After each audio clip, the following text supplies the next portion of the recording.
പ്രധാനപ്പെട്ട പ്രശ്നം എന്ന് പറഞ്ഞാൽ ഈ അന്ധവിശ്വാസത്തിൽ ഈ അഡിക്ഷനായിട്ട് ഇത് ഒരു യൂട്യൂബിലൂടെയൊക്കെ ഇത് പ്രചരിപ്പിക്കുക. അതുമാത്രമല്ല വാട്സാപ്പ് ഗ്രൂപ്പുകൾ ഉണ്ടാക്കുക.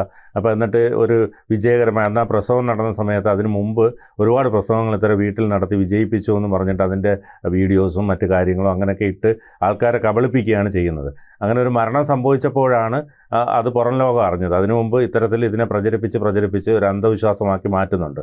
അപ്പോൾ അതിനു വേണ്ടി പ്രത്യേകം ട്രെയിൻ ചെയ്ത ആൾക്കാരൊക്കെ ഇതിനകത്തുണ്ട്.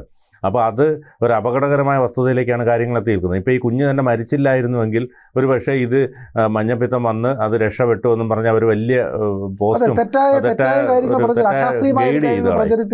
മിസ്ലീഡ് ചെയ്ത് കളയും. അപ്പോൾ അത് മാറ്റപ്പെടേണ്ടതുണ്ട്. അല്ലെങ്കിൽ ഒരുപാട് ജീവനുകൾ ശക്തമായ നടപടി വേണം സർക്കാരിന്റെ ഭാഗത്ത് നിന്ന്. ഇത് ക്രിമിനൽ ആക്ടിവിറ്റിയായി കണ്ട് നടപടി എടുക്കേണ്ടതാണ്. കൂടുതൽ വാർത്തകളും വിശേഷങ്ങളും നിങ്ങളിലേക്ക് എത്താൻ ABC മലയാളം സബ്സ്ക്രൈബ് ചെയ്യുക, ബെൽ ബട്ടണും അമർത്തുക.